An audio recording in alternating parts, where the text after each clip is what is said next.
ನಮಸ್ಕಾರ. K2 ಕನ್ನಡ ನ್ಯೂಸ್ಗೆ ಸ್ವಾಗತ. ವೀಕ್ಷಿಸಿ ಈ ದಿನದ ಸುದ್ದಿಗಳ ರೌಂಡ್ ಅಪ್. ಕನ್ನಡ ಮಿತ್ರಕೂಟ ವತಿಯಿಂದ ಜೂನ್ 1ರಂದು ಕನ್ನಡ ಕಾರ್ಯಕರ್ತರ ಶಿಬಿರವನ್ನು ಹಮ್ಮಿಕೊಳ್ಳಲಾಗಿದೆ ಎಂದು ಒಕ್ಕೂಟದ ಅಧ್ಯಕ್ಷ ಅಶೋಕ್ ಕುಮಾರ್ ಜೈನ್ ಹೇಳಿದರು. ಅವರಿಂದು ನಗರದ ಪತ್ರಿಕಾ ಭವನದಲ್ಲಿ ಸುದ್ದಿಗೋಷ್ಠಿ ಉದ್ದೇಶಿಸಿ ಮಾತನಾಡಿ, ಶಿಬಿರವು ನಗರದ ಕನ್ನಡ ಭವನದಲ್ಲಿ ಬೆಳಗ್ಗೆ 10 ಗಂಟೆಯಿಂದ ಸಂಜೆ 4 ಗಂಟೆವರೆಗೆ ನಡೆಯಲಿದೆ ಎಂದ ಅವರು, ಶಿಬಿರಕ್ಕೆ ಭಾಗವಹಿಸುವ ಶಿಬಿರಾರ್ಥಿಗಳಿಗೆ ಯಾವುದೇ ವಯೋಮಿತಿ ಇರುವುದಿಲ್ಲ. 18 ವರ್ಷದಿಂದ ಹಿಡಿದು 60 ವರ್ಷದವರೆಗಿನ ಎಲ್ಲರೂ ಭಾಗವಹಿಸುವುದಕ್ಕೆ ಮುಕ್ತ ಅವಕಾಶವಿದೆ ಎಂದರು. ಕನ್ನಡ ಕಟ್ಟುವ ಆಸಕ್ತವುಳ್ಳ ಯಾರೇ ಆದರೂ ಕನ್ನಡ ಕಾರ್ಯಕರ್ತರ ಶಿಬಿರದಲ್ಲಿ ಪಾಲ್ಗೊಳ್ಳಬಹುದು. ಕಾಲೇಜು ವಿದ್ಯಾರ್ಥಿಗಳು, ಕನ್ನಡ ಅಭಿಮಾನದ ಕಾರ್ಯದಲ್ಲಿ ತೊಡಗಿದವರು ಕೂಡ ಭಾಗವಹಿಸುವುದಕ್ಕೆ ಆದ್ಯತೆ ನೀಡಲಾಗುವುದು. ರಾಯಚೂರು ಗಡಿಯಾಚೆಗಿನ ಕನ್ನಡಿಗರಿಗೂ ಅವಕಾಶವಿರುತ್ತದೆ ಹಾಗೂ ಶಿಬಿರಾರ್ಥಿಗಳಿಗೆ ಊಟ ಮತ್ತು ತಿಂಡಿಯ ವ್ಯವಸ್ಥೆ ಇರುತ್ತದೆ ಎಂದ ಅವರು, ಮೇ 26ರಂದು ನೋಂದಣಿಗೆ ಕಡೆಯ ದಿನವಾಗಿದೆ ಎಂದು ತಿಳಿಸಿದರು.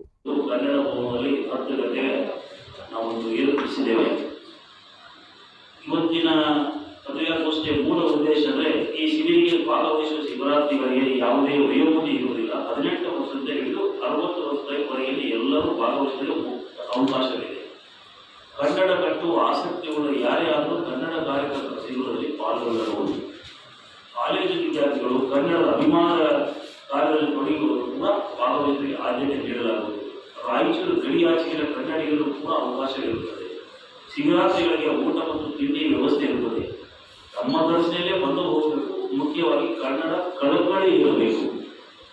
ಹಳ್ಳಿಗಳಿಂದ ಬಂದರೆ ಸೂಕ್ತ, ಅವರಿಗೂ ಆದ್ಯತೆ ನೀಡಲಾಗುವುದು. ಆದ್ದರಿಂದ ರಾಯಚೂರು ಜಿಲ್ಲೆಯ ಸಮಸ್ತ ಕನ್ನಡ ಆಸಕ್ತರು ಈ ಶಿಬಿರದಲ್ಲಿ ಭಾಗವಹಿಸಿ ಯಶಸ್ವಿಗೊಳಿಸುವುದಕ್ಕೆ ವಿನಂತಿ.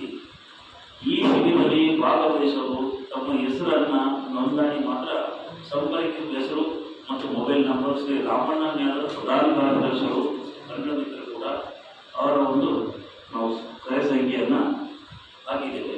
ಅದೊಂದು ಶ್ರೀ ರಾಮಲಿಂಗಪ್ಪ ಕೃಷಿ, ನಮ್ಮ ಕನ್ನಡ ಮಿತ್ರಕೂಟದ ಉಪಾಧ್ಯಕ್ಷರು, ಅವರ ಒಂದು ಅಂಕಿಯನ್ನು ಕೂಡ ಮೊಬೈಲ್ ಅಂಕಿ ಸಂಖ್ಯೆಗಳನ್ನು ಹಾಕಲಾಗಿದೆ. ಇದರಲ್ಲಿ ಸಂಪರ್ಕ ಮಾಡಿಕೊಂಡು ಎಲ್ಲರೂ ಇದರಲ್ಲಿ ಭಾಗವಹಿಸಬೇಕು ಅಂತಕ್ಕಂಥದ್ದನ್ನ ಇವತ್ತಿನ ಪತ್ರಿಕಾಗೋಷ್ಠಿ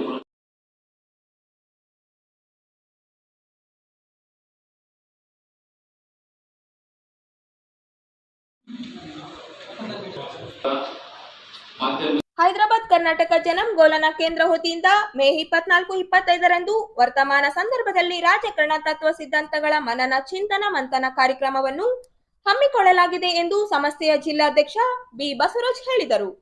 ಅವರಿಂದು ನಗರದ ಪತ್ರಿಕಾ ಭವನದಲ್ಲಿ ಸುದ್ದಿಗೋಷ್ಠಿ ಉದ್ದೇಶಿಸಿ ಮಾತನಾಡಿ, ಈ ಕಾರ್ಯಕ್ರಮವು ನಗರದ ಕೃಷಿ ವಿಶ್ವವಿದ್ಯಾಲಯದ ಕೆವಿಕೆ ಸಭಾಂಗಣದಲ್ಲಿ ನಡೆಯಲಿದೆ. ಈ ಕಾರ್ಯಕ್ರಮದಲ್ಲಿ ವಿವಿಧ ವಿಷಯಗಳ ಕುರಿತು ಗೋಷ್ಠಿಗಳನ್ನು ಹಮ್ಮಿಕೊಳ್ಳಲಾಗಿದೆ. ಕಾರ್ಯಕ್ರಮಕ್ಕೆ ಸಂಪನ್ಮೂಲ ವ್ಯಕ್ತಿಗಳಾಗಿ ನಾಡಿನ ಹೆಸರಾಂತ ಚಿಂತಕ Dilip cometh, Shivasundar, doctor K Prakash, ಶಿಕ್ಷಣ ತಜ್ಞರಾದ ಚಂಗಾರೆಡ್ಡಿ, ಹೋರಾಟಗಾರರಾದ ರವಿಕೃಷ್ಣ ರೆಡ್ಡಿ ಮತ್ತು ಕೆಪಿ ಭಟ್ ಮುಂತಾದವರು ಭಾಗವಹಿಸಲಿದ್ದಾರೆ ಎಂದರು.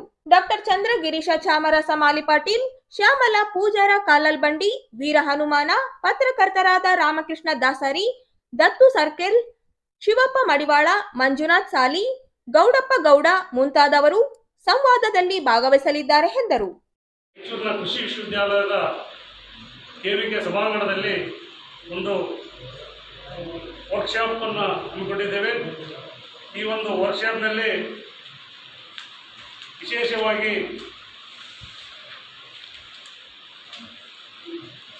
5 ಗೋಷ್ಠಿಗಳು 2 ದಿವಸ ಕಾಲ ನಡೀತದೆ. ಮೊದಲನೇ ಗೋಷ್ಠಿಯಲ್ಲಿ ಪ್ರಾಸ್ತಾವಿಕವಾಗಿ ಬೆಳಗ್ಗೆ 10 ಗಂಟೆಗೆ ನಡೀತಾ ಇದೆ. ಈ ಒಂದು ವರ್ಕ್ಶಾಪ್ನಲ್ಲಿ ಸುಮಾರು 80ರಿಂದ 100 ಜನ ನಮ್ಮ ಡೆಲಿಗೇಟ್ಸ್ ಈ ಒಂದು ಕಾರ್ಯಕ್ರಮದಲ್ಲಿ ಬರ್ತಾ ಇದ್ದಾರೆ. ಪ್ರಾಸ್ತಾವಿಕವಾಗಿ ರಾಘವೇಂದ್ರ ಕೃಷ್ಣಿಗೆ ಸಂಸ್ಥಾಪಕ ಅಧ್ಯಕ್ಷರು ಅವರು ಒಂದು ಪ್ರಾಸ್ತಾವಿಕ ಆಡಲಿದ್ದಾರೆ. ಅವತ್ತಿನ ವಿಷಯ ಡಾಕ್ಟರ್ BR ಅಂಬೇಡ್ಕರ್ ಅವರು ಬರೆದ ಸಂವಿಧಾನ ಮತ್ತು ಬಯಸಿದ್ದ ಸಂವಿಧಾನ. ಇದರ ವಿಷಯ ಮಂಡನೆಯನ್ನು ಶ್ರೀ ಶಿವಸುಂದರ್ ಸಾಹಿತ್ಯ ಚಿಂತಕರು ಬೆಂಗಳೂರು ಇವರು ಉಪನ್ಯಾಸ ನೀಡಲಿದ್ದಾರೆ. ಅಧ್ಯಕ್ಷತೆಯನ್ನು ಡಾಕ್ಟರ್ ಚಂದ್ರಗಿರೀಶ್ ಪ್ರಿನ್ಸಿಪಾಲರು, ವಿದ್ಯಾನಿಧಿ ಕಾಲೇಜ್ ರಾಯಚೂರು ಇವರು ವಹಿಸಲಿದ್ದಾರೆ. ಸಾಸ್ಪಂದನವನ್ನು ಬೇರೆ ಬೇರೆ ನಮ್ಮ ಸಂಘಟನೆಗಳ ಮುಖಂಡರು ಇದರಲ್ಲೆಲ್ಲ ಸಾಸ್ಪಂದನಲ್ಲಿ ಇದು ಮಾಡ್ತಿದ್ದಾರೆ. ಆ ರೀತಿಯಾಗಿ ಈ ಈ ಮಂಜುನಾಥ್ ಸಾಲಿ ಜಿಲ್ಲಾ ವರದಿಗಾರ ವಿಜಯ ಕರ್ನಾಟಕ ಅವರು ಸಹಿತ ಈ ಒಂದು ಸಂವಾದದಲ್ಲಿ ಪಾಲ್ಗೊಳ್ಳುತ್ತಾರೆ. ಮಧ್ಯಾಹ್ನ 12:15ರಿಂದ 2 ಗಂಟೆವರೆಗೆ ವಿಷಯ ಸಂವಿಧಾನ ಸಶಕ್ತೀಕರಣ ಮತ್ತು ಸವಾಲುಗಳು, ಸಂವಿಧಾನ ಸಶಕ್ತೀಕರಣ ಸವಾಲುಗಳು ಮತ್ತು ಸಾಧ್ಯತೆಗಳು, ಇದರ ಕುರಿತು ವಿಷಯ ಮಂಡನೆಯನ್ನು ಡಾಕ್ಟರ್ ಕೆ ಪ್ರಕಾಶ್, ರಾಜ್ಯ ಕಾರ್ಯದರ್ಶಿಗಳು CPIM ಬೆಂಗಳೂರು, ಇವರು ವಿಷಯವನ್ನು ಮಂಡಿಸಲಿದ್ದಾರೆ. ಇದರ ಅಧ್ಯಕ್ಷತೆಯನ್ನು KV ಭಟ್ ಕಾರ್ಯದರ್ಶಿ, ಕಾರ್ಮಿಕ ಸಂಘಟನೆಗಳ ಜಂಟಿ ಕ್ರಿಯಾ ಸಮಿತಿ ಬೆಂಗಳೂರು, ಇವರು ಸಹಿತ ಈ ಒಂದು ಕಾರ್ಯಕ್ರಮದಲ್ಲಿ ಅಧ್ಯಕ್ಷತೆ ವಹಿಸುತ್ತಾರೆ. ಈ ಒಂದು ಸಹಸ್ಪಂದನ ಸಂವಾದದಲ್ಲಿ ನಮ್ಮ ಗೌರವಾಧ್ಯಕ್ಷರು ಶಾರದಾ ವಿನಾಯಕ್ ಅವರು ಮತ್ತು ರಾಮಕೃಷ್ಣ ದಾಸ್ ಜಿಲ್ಲಾ ವರದಿಗಾರರು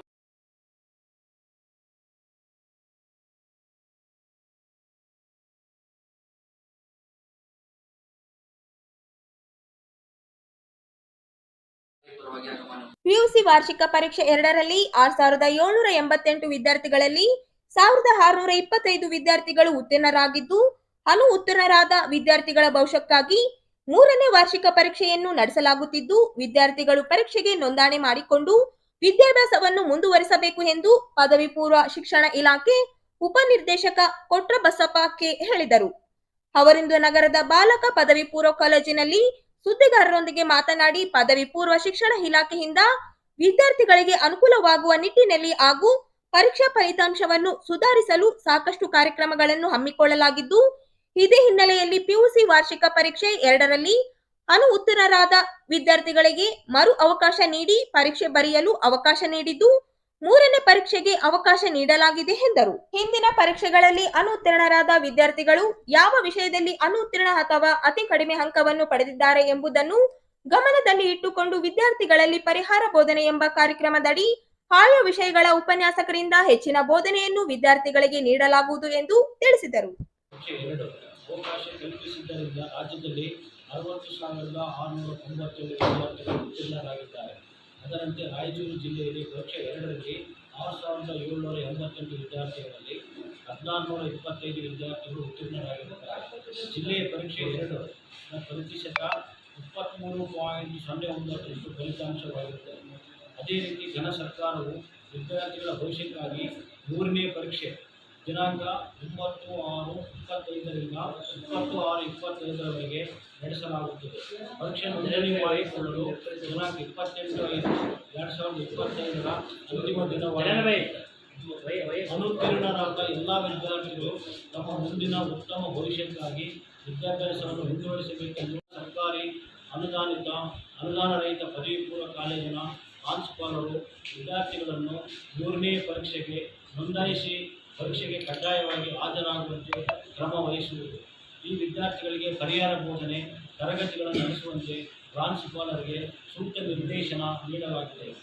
ಮಾರ್ಚ್ 2025ರಂದು ಪರೀಕ್ಷೆ 1ರಲ್ಲಿ ಒಟ್ಟು ನೋಂದಾಯಿಸಿದ ವಿದ್ಯಾರ್ಥಿಗಳ ಸಂಖ್ಯೆ 18,414. ಒಟ್ಟು ನೋಂದಾಯಿಸಿದ ವಿದ್ಯಾರ್ಥಿಗಳು 6,700 ಸಂಬಂಧಿಸಿದಂತೆ ಒಟ್ಟು ಪರೀಕ್ಷಾ ಕೇಂದ್ರಗಳು 6: ರಾಯಚೂರು 2, ಮಾನ್ವಿ 1, ಸಿಂಧನೂರು 1, ದೇವದುರ್ಗ 1, ಲಿಂಗಸೂರು 1. ಟೋಟಲ್ 6 ಪರೀಕ್ಷಾ ಕೇಂದ್ರಗಳು ಎಕ್ಸಾಮ್ 3ಗೆ. ಎಕ್ಸಾಮ್ 2ರಲ್ಲಿ ಒಟ್ಟು ಪರೀಕ್ಷೆಗೆ ರಿಜಿಸ್ಟರ್ಡ್ ಆಗಿದ್ದವರು 6,788, ಒಟ್ಟು ಪಾಸ್ ಆದವರು 1,625, ಫಲಿತಾಂಶ 23.09. ಉಳಿದವರು 5,163.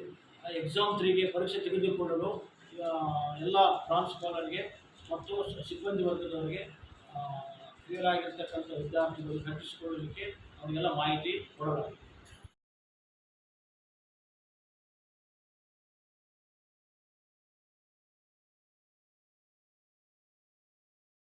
ನಮಗೆಲ್ಲರಿಗೂ ಗೊತ್ತಿರುವಂತೆ ಕಳೆದ ವರ್ಷ ಜುಲೈನಲ್ಲಿ ಕನ್ನಡ ಮತ್ತು ಸಂಸ್ಕೃತಿ ಇಲಾಖೆಯಲ್ಲಿ ಒಂದು ಹಗರಣ ನಡೆಯಿತು. ಆಗ ಸಹಾಯಕ ನಿರ್ದೇಶಕರಾಗಿ ಕೆಲಸ ಮಾಡ್ತಿದ್ದಂಥ ಶ್ರೀಮತಿ ಮಂಗಳಾ ನಾಯಕ್ ಅವರು ದಿನಾಂಕ 10/7/2024ರಂದು ವರ್ಗಾವಣೆಯಾಗಿ ಹೋಗುವಾಗ ಮಾನ್ಯ ಜಿಲ್ಲಾಧಿಕಾರಿಗಳಿಗೆ ಒಂದು ಪತ್ರ ಬರೆದರು.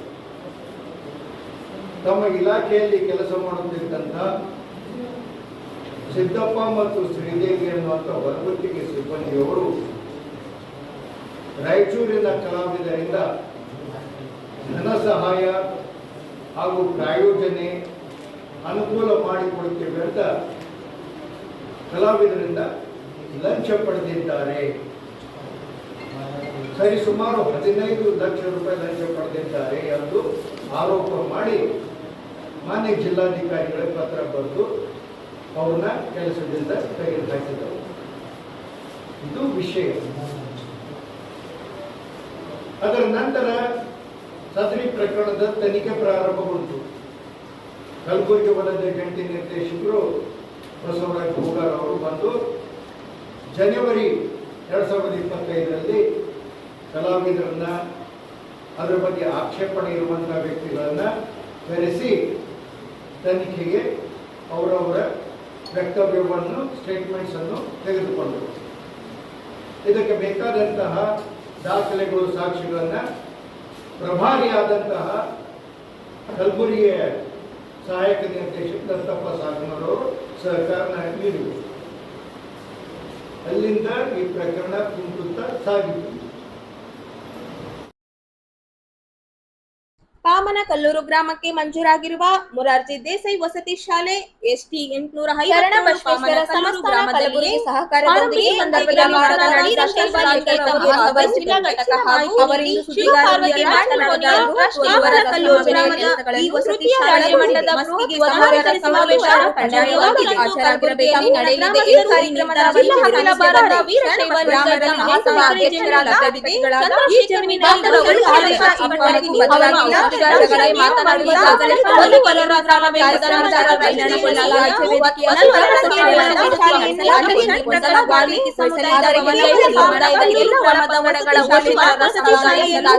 ಸ್ಥಳಾಂತರಿಸುವ ಆದೇಶದ ನಂತರ ನಿರ್ಧಾರದ ವಿರುದ್ಧ ಬಸನ್ನಗೌಡ ನರಸಲಹಾಳ ಅವರನ್ನು ಭೇಟಿಯಾಗಿದ್ದರು. ಪಾಮನಕಲ್ಲೂರಿನಲ್ಲಿ ಈ ವಸತಿ ಶಾಲೆ ನಿರ್ಮಿಸುವಂತೆ ಮನವಿ ಮಾಡಲಾಗಿದೆ.